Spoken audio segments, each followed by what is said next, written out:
오늘 말씀을 한번 보겠습니다. 오늘 말씀은 신명기 32장 4절의 말씀입니다.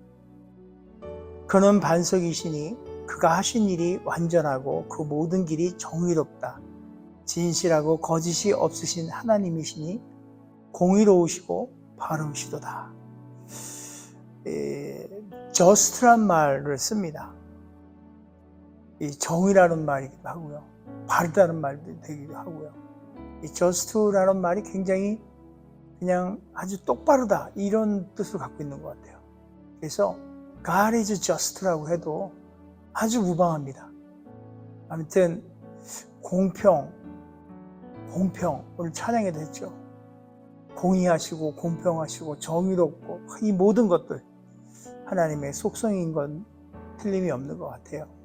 한 주간 제가 여러 가지 이렇게 일들이 있어서 많은 것들을 생각했는데 특별히 공평함에 대해서 좀 생각을 하게 됐어요.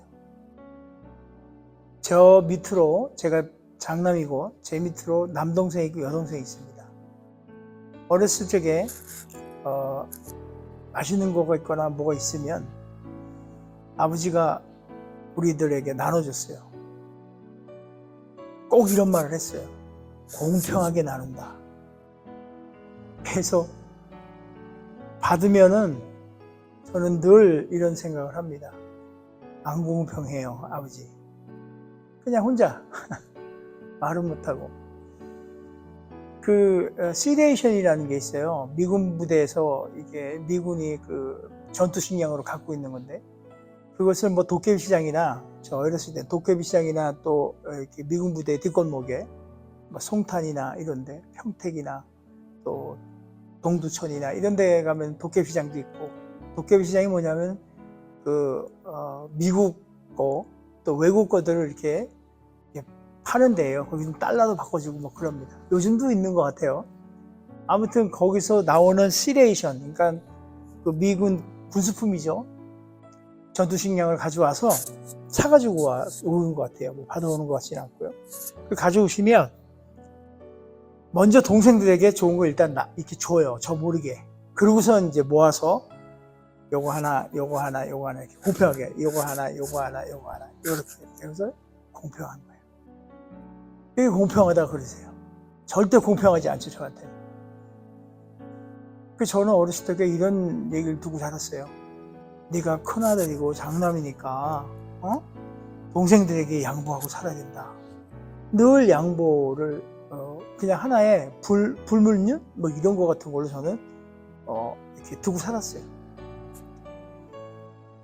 아무튼 그런 기억도 나고요. 공평하게 나눠줬던 저희 아버지도 생각이 나고요. 그러면서 한 가지 생각이 떠올라요.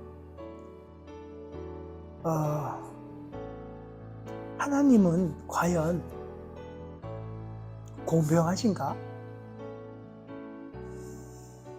예수 그리스도의 제자의 삶, 하나님의 백성의 삶, 자녀로서의 삶을 우리가 사는데 과연 하나님을 이렇게 세상을 쭉 바라보면서 하나님의 자녀로 살면서 세상을 딱 바라보면 여러분 어때요? 하나님 공평한 거예요? 이런 생각 혹시 안 드나요? 저희 아버지가 저에게 우리 동생들에게 쫙 나눠주면서 공평하게 나누는 거야. 요거 너 하나, 요거 너 하나, 요거 하나. 똑같은 게 없으면 본인이 정의하세요.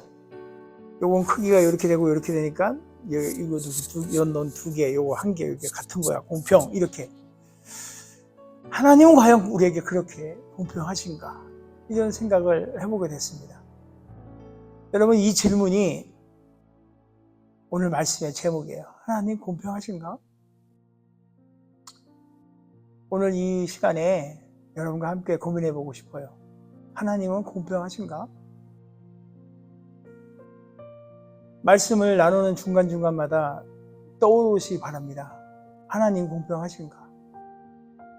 여러분 금수저, 흙수저 이런 얘기 들어보셨잖아요. 그렇죠? 금수저와 흙수저. 뭐예요?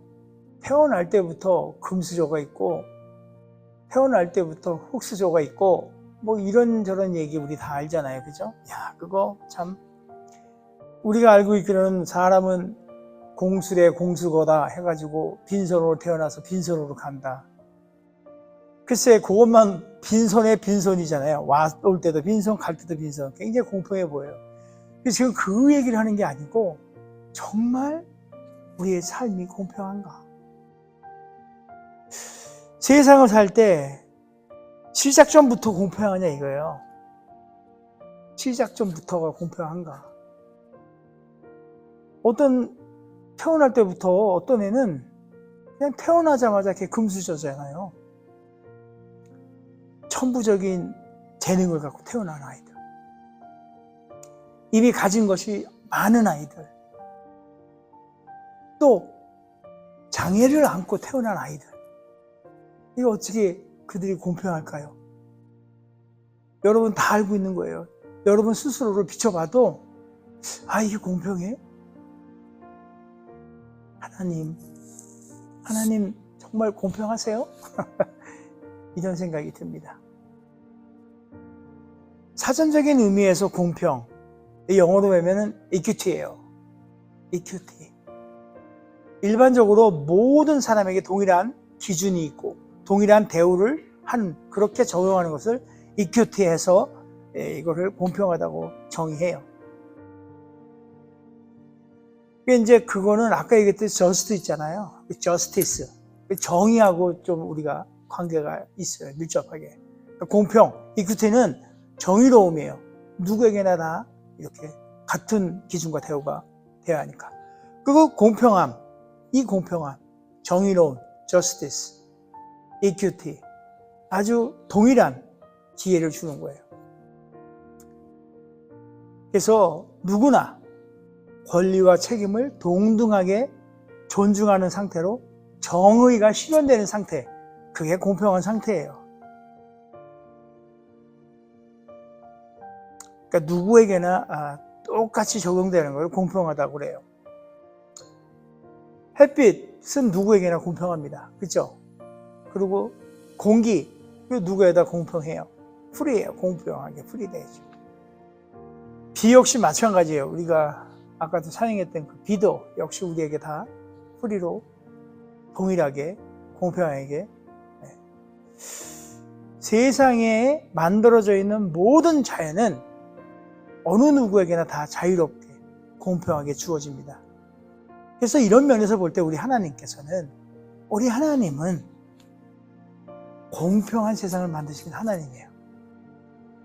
공평하신 하나님은. 그런데 말이에요, 왜 우리는 자연을 제외한 것들에 대해서 공평함을 느끼지 못해요, 사실. 솔직히. 오히려 자연을 제외하고 나면 오히려 불공평하다는 생각을 해요. 아까 얘기했듯이 태어날 때부터 부자인 아이들, 태어날 때부터 아주 천재성을 가지고 있는 똑똑한 아이들, 태어날 때부터 사회적 지위를 안고 있는 이런 애들 보면 누가 봐도 진짜 불공평하죠. 그래서 좀 더 우리가 공평에 대해서 좀 알아보고 싶은데요. 공평에 대한 개념을 아주 다양한 측면에서 또 다르게 이해할 수 있어요. 그 중에서 제가 크게 두 가지로 한번 생각해 봅니다. 크게 형식적인 공평함, 형식적으로 공평함이 있고 또 다른 쪽으로는 실질적인 공평함이 있어요. 형식적인 공평함은 그냥 현상적인 거예요. 현상. 우리 현상에서 공평함. 그 다음에 실질적인 현상은 그 본질적인 어떤 공평함이에요. 이렇게 두 가지로 나눠볼 수 있어요. 우선 형식적인 공평한 그 현상을 보여지는, 현실적으로 보여지는 그런 거에 대해서 생각을 해보려고 하는데, 그것을 우리가 영어로 형식적인 공평을 equality라고 표현할 수 있어요. 동등하거나 동일하다는 거, equality. 그러니까 형식적 공평은 모든 사람에게 동일한 규칙이 적용하는 거지. 예를 들어서 법 앞에는 누구나 우리가 평등하잖아요. 그런 공평함. 모든 사람에게 똑같은 조건이 부여되고 차별화 없는 대우, 차별 없는 대우, 이런 것들을 의미해요. 예를 들어서 어떤 시험이 있다 그러면 모든 학생이 같은 시간에 시험을 봐야 되고 같은 조건에서 시험을 봐야 되는 이런 형식적인 현상적 차원의 공평을 우리가 이끌어서 equality, 형식적인 공평입니다. 그리고 그 다음에 본질적인 면에서 실질적인 공평이 있는데, 이거는 아까 얘기했던 그 공평이라는 단어 중에 아까 equity라는 말을 썼어요. equity. equality가 아니고 equity. equity라는 말을 하는데 개인적인 상황과 필요에 따라서 그 대우가 달라지는 걸 의미해요. 각 사람이, 개개인의 각 사람이 처한 그 조건이나 환경들을 고려해서 그들이 동일한 결과를 얻을 수 있도록 지원하는 그런 개념이에요. 예를 들어서 경제적으로 어려운 사람에게는 좀 더 많은 경제적인 지원을 해주고, 이런 것들, 그래서 실질적인 공평을 이뤄내는 거예요. 이 모든 사람에게 똑같은 지원을, 똑같은 자원들을 이렇게 제공하는 것이 아니라 필요에 만큼, 사람마다 필요에 만큼 기회, 이런 것들을 균등하게 실현해 주는 거예요. 그렇게 이 두 가지 개념을 놓고 봤을 때 공평이라는 것을 우리가 한번 그림으로 한번 보도록 하기를 원해요. 앞에 보시면 그림이 있어요. 하나는 equality, 아까 얘기했던 형식적인 공평이고요. equity, 실질적인 공평이에요. 이 두 그룹의 차이점이 뭐예요? 한번 보세요. 어떻게 그림이, 이거 숨은 그림 찾기 아니고요. 다른 그림 찾기예요. equality를 보면요. 저 다른 사람은 세 개의 똑같은 상자를 공평하게 갖고 있어요. 그런데 결과는 저 세 사람이 지금 스포츠 경기를 봐야 되는데 결과는 각기 다른 결과를 갖고 있어요. 저 형식적인 거, 저 의자 내지는 저 박스, 저거는 공평함이에요. 그런데 그 옆에 있는 equity, 제공되는 건 서로가 각기 달라요. 그러나 결과적으로 저 세 명은 저 스포츠 경기를 봅니다. 실질적인 공평은 각자 지금 현재 다른 그 키에 맞춰서 의자, 그 상자의 높이를 다르게 조정하는 거예요. 여러분 이해해 주실 믿습니다. 키가 크고 또 머리가 좋고 나쁘고 이런 어떤 신체적인 조건, 각각의 형편, 이런 것들을 고려해서 같은 것만 제공하는 것이 아니라 이런 것들을 고려해서 형편과 상황에 맞춰서 필요한 만큼을 제공하는 것이 바로 본질적인 공평이에요. equity. 자, 이런 면에서 처음 질문 봐봐요. 하나님은 공평하신가? 천지를 만드시고 세상을 운영하신 하나님께서 과연 공평하신가? 각각의 사람들에게 공평하게 제공하고 대우하시는가? 하나님은 공평하신가? 어떻게 생각하십니까? 본인 스스로를 보고 옆에 분을 보세요. 공평하신가요? 자, 하나님께서 정말 공평하신가에 대한 어떤 답을 생각하려면 아까 얘기했던 하나님의 그 공평함은 justice, 이런 정의 같은 부분을 또 얘기 안 할 수가 없어요. 그래서 우선 하나님은 정의로우신 분인가? 이걸 또 생각해 봐야 돼요. 공평하게 대우하지 않는다는 말은 정의롭지 않는다는 그런 말로 대신해 볼 수 있을 것 같아요. 그래서 공평과 정의는 정말 밀접한 관계가 있는 것 같아요. 정의롭지 않은 공평은 없어요. 그래서 정의롭지 않은데 공평하다는 말은 말이 안 돼요. 그래서 공평하지 않는다는 것은 정의롭지 않는다는 말이 되는 것도 같아요. 그래서 어떻게 보면은 제가 좀 더 이렇게 표현을 하자면은 공평, 정의 함께 묶어서 생각해야 되는 것들이다. 정의만 따로 떼어놓고 공평만 따로 떼어놓고 생각할 수 없는 부분이다라고 저는 얘기하고 싶어요.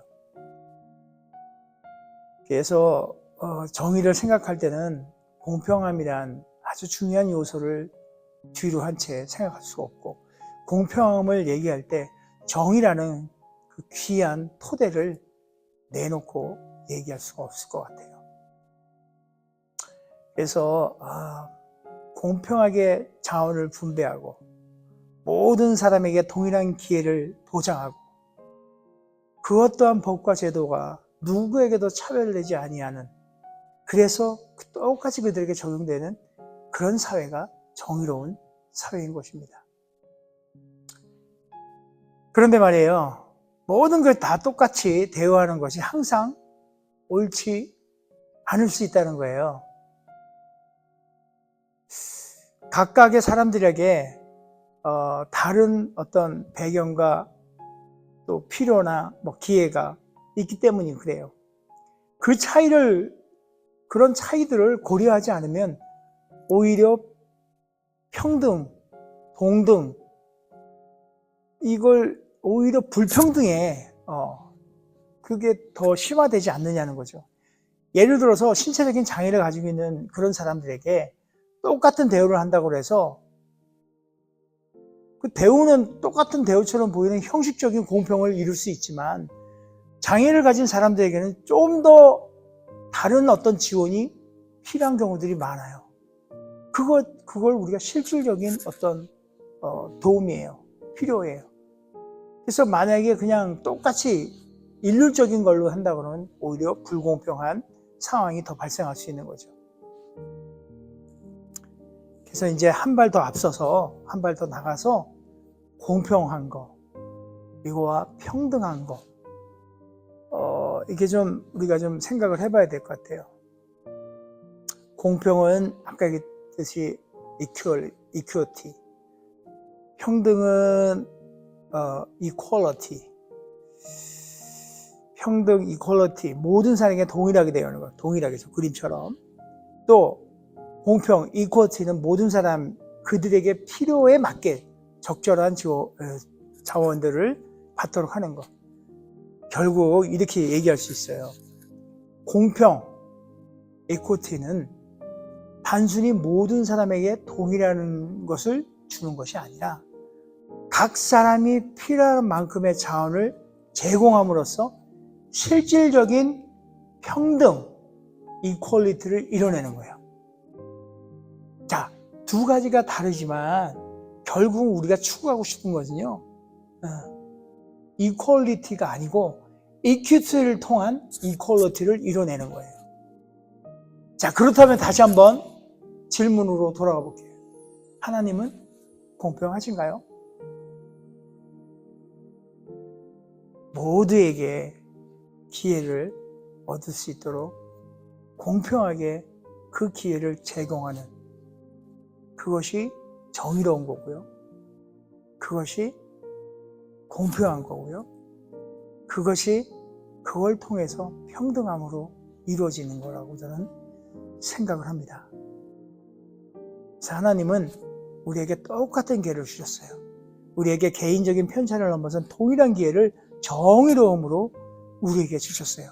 공평한 정의, 바로 우리가 성경적으로 봤을 때 성경에 공의로우시다, 하나님은 공의로우시다, 하나님은 공평하시고 정의로우시다, 이것을 한마디로 공의로운 하나님, 이렇게 우리가 정의하고 있습니다. 누구에게나 똑같은 기회를 주신 거예요. 그런 하나님, 공의로운 하나님, 성경에는 어떻게 묘사되어 있는지 한번 제가 찾아봤어요. 성경에서 공의는 하나님의 그 본성인데, 아주 하나님의 정의로운 성품과 공정한 어떤 그런 판단을 내리시는 그 성품. 하나님은 공의롭다, 올바름과 정직함, 모든 사람에게 공평하게 대하는 것. 신명기 32장 4절의 말씀, 그는 반석이시니 그가 하신 일이 완전하고 그 모든 길이 정의롭다. 진실하고 거짓이 없으신 하나님이시니 공의로우시고 바르시도다.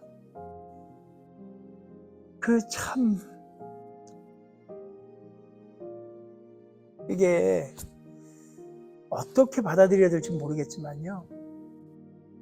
더러는 우리 삶 가운데는 정말 말도 안 되는 불공평이 와요. 하나님 공평하셔요? 성경은 공의롭고 바르시더라고 하나님 정의합니다. 하나님의 성품이 완전한 공의임을 나타내고 있어요. 시편 9편 8절을 보니까요. 그는 공의로 세계를 심판하시며, 그러니까 온 세상을 다스리는 데도 있어서도 공의로움으로 공평하고 정의로 다스린다는 거예요. 정직으로 만민에게 판단을, 정직함으로 거짓됨이 없이 하나님이 공평하게 심판하시는 분으로 묘사되어 있어요. 그러니까 공의는 하나님께서 세상을 다스리는 방식이에요. 인간이 하나님 앞에서 어떻게 살아가야 될지, 우리가 하나님의 형상대로 지음받은 우리가 공의로 다스리는 그 세상처럼 우리 또한 세상을 살 때 어떻게 살아야 돼요? 공의로운 삶을, 공의를 실천하는 삶을 우리 하나님께서 우리에게 말씀하고 계신 거죠. 단순히 어떤 도덕적인 행동을 요구하는 것이 아니라 우리 일상 속에서 좀 정의롭고 공정하게 그렇게 행동하며 진짜 약자나 소외되자 돌보면서 실천적인 삶을 포함하고, 참 조금 더 우리가 가까운 예를 보면, 다들 그렇지는 않겠지만요, 세상을 살면서 조금 불편한 사람을 만날 때가 있어요. 부족하죠, 그 사람이. 누구나 다 알아요. 그러면 어때요? 공평하신 하나님은 어떻게 해야 돼요? 그 사람을 대할 때 공평하게 대해야 되거든요.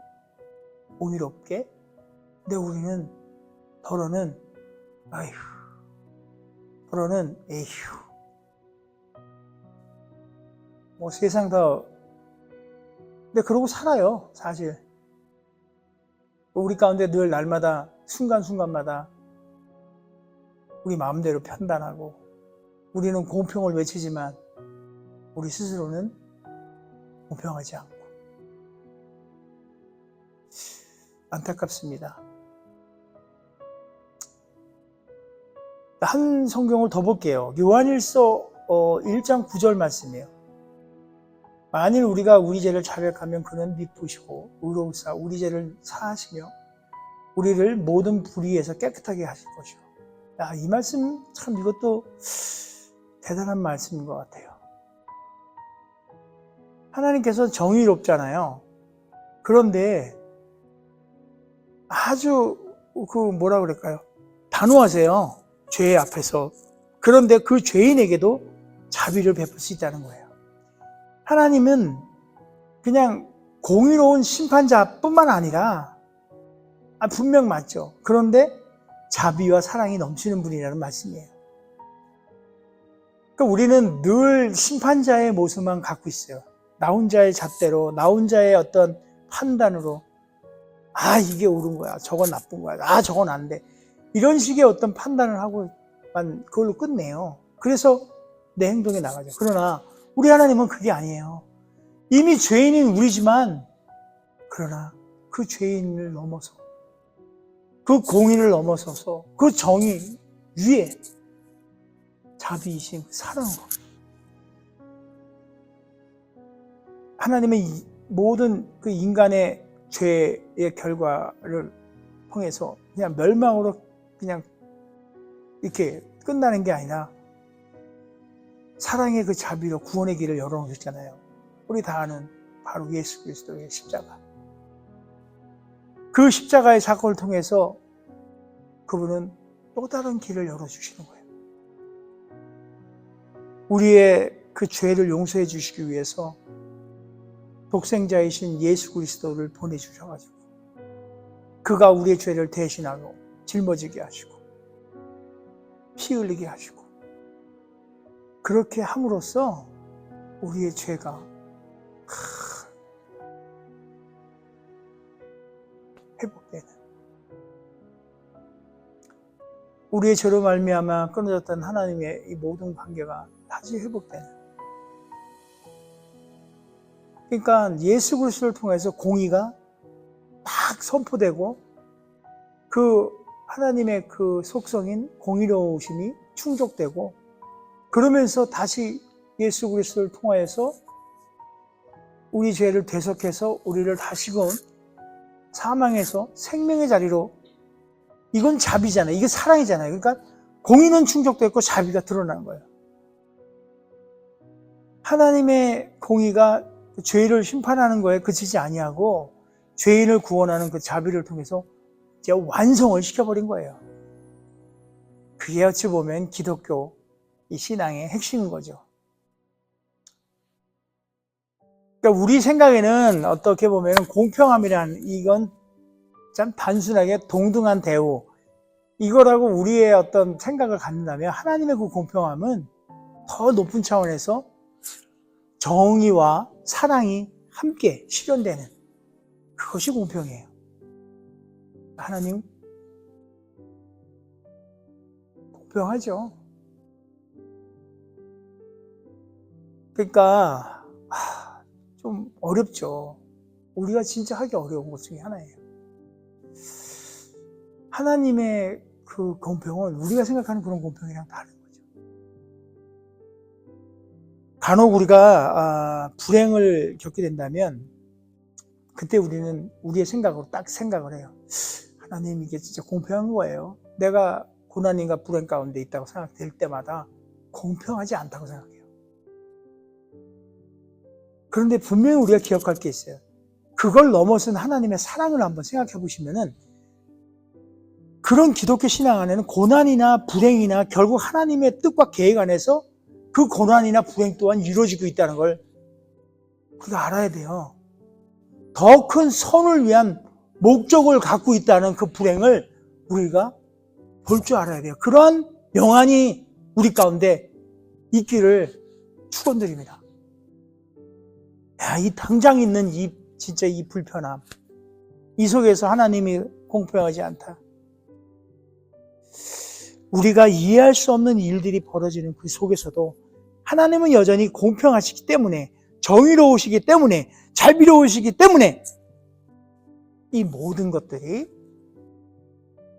우리 가운데 충분한 공평함으로, 충분한 사랑으로 우리에게 임한다는 것을 믿어야 합니다. 그것이 바로 기독교 신앙이에요. 기독교적 믿음이죠. 과연 하나님께서 공평하신가?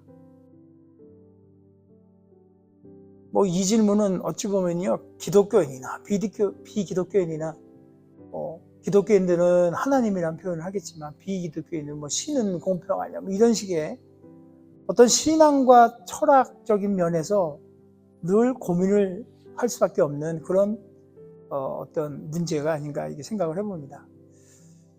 공평함에 대해서 그것을 이해하는 데는 어떤 주관적인 것도 있을 수 있고, 여러 가지로. 아무튼 우리 기독교인들도 때로는 참담한 현실이나 또 불편한 어떤 상황 속에서 자주 의심합니다. 하나님 공평하세요. 내가 아끼고 참 가까이 늘 있던 그분을 하나님이 데려가세요. 내 생각에는 아닌데 이 착하고 이분을 통해서 예수님이 많이 증거되고 있는데 왜 하나님 데리고 가지?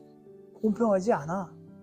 아니, 여적 정말 고생해서 살았는데 이제 좀 살라고 그러는데 왜 데리고 가시는 거야? 공평하지 않아. 우리가 거기에만 머물러 있다면 50% 믿음이에요. 우리 인간들은 그렇게 한정된 시각 안에서 이렇게 바라보지만 세상을, 하나님께서는 좀 더 덜 넓은, 정말 포괄적으로 바라보세요.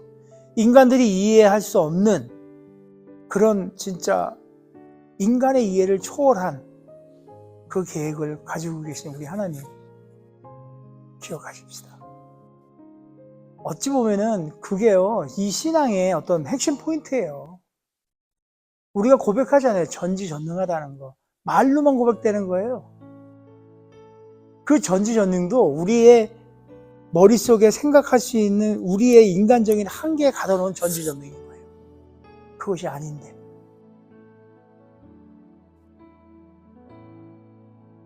근데 이거에 대한 어떤 또 다른 성경의 근거를 제가 제시를 한다면 이런 거예요. 우리가 지금 생각할 수 있는 거 외의 것들, 하나님은 어떤 분이시냐면 로마서 8장 28절 보세요. 우리가 알거니와 하나님을 사랑하는 자 곧 그의 뜻대로 부르심을 입은 자들에게는 자 우리들이에요. 예수 그리스도를 구주로 삼고 하나님의 백성으로 하나님의 자녀로 살기를 딱 마음 먹고 구원의 어떤 소망과 천국의 소망과 구원의 확신을 갖고 있는 우리 그리스도인들은 모든 것이 합하여 선을 이루리라. 이것을 우리가 알아야 돼요. 이거 아무 때나 막 써요. 합해서 선을 이룬다. 막 이런 아무 때나 써요. 그냥 뭐 하다가 뭐 이렇게 교회에서 우리가 일하다 보면 어떤 분 뭐 하기 싫어가지고 뭐 뺀질대기도 하고 뭐 이제 이렇게 이런 얘기를 저는 뭐 그럴 때 이런 말 써요. 합해서 뭐 선을 이루었으니 집사님도 합해서 이거 좀 도와야 될 거 아니에요? 뭐 이런 식으로. 여기다 갖다 쓰는 일이 아니에요. 비록 우리가 보기에는 타당치 아니하고, 비록 우리가 보기에는 불행해 보이고, 비록 우리가 보기에는 평등해 보이지 않는 그 것도, 아픔도, 슬픔도, 그것 또한 합하여서 하나님의 선을 이루어내는 그 고백인 거예요. 바울의 이 고백인 거예요. 고난과 시련, 이런 모든 것들도 하나님께서는 빚어서 하나님, 그분의 형상, 그분의 의로움을, 그분의 자비와 사랑과 이것들을 드러낸다는 거예요. 자, 그것이 그 믿음 가운데 계속 우리가 살아간다면 정말 영적인 성숙을 비롯하여 우리의 믿음이 견고하게 세워져 나간다 생각이 듭니다. 이러한 생각의 출발이 하나님을 인정하는 거잖아요. 우리의 지식으로 판단하거나 우리 지식으로 이해하려고 하는 것이 아니라 전적으로 진짜 그것이 우리 믿음의 근원이 되어야 되는 것입니다. 자, 이제 결론적으로 말씀드리면요. 하나님은 공평하신가? 네. 하나님은 공평하실 뿐만 아니라 그분의 공평하고 정의로운 그것들은 우리의 이해, 우리의 생각, 이것들을 다 뛰어넘어 완전한 정의와 사랑을 담고 있다. 이게 답이에요. 하나님의 공의는 죄를 심판하는 엄격한 정의를 의미하면서도 동시에 자비를 베풀어 모든 인간들을 구원하려는 사랑의 결합인 거예요. 이런 측면에서 하나님의 그 공평하심은 단순한 어떤 인간적인 공평함과 다르고 완전한 하나님의 그 계획 가운데 사랑 속에서 그 공평함이 드러난다는 거예요. 이제 당장 눈앞에 보이는 것들에 대해서 뭔가 좀 부족해 보이고 뭔가 좀 불공평해 보일지라도 그런 것도 다 이제 버리고요. 공의와 사랑의 하나님의 그 공평하심을 마저 바라보기 바랍니다. 그래야 해서 지금의 상황을 이겨내고 믿음을 더할 수 있는 저와 여러분의 얘기를 축원드립니다.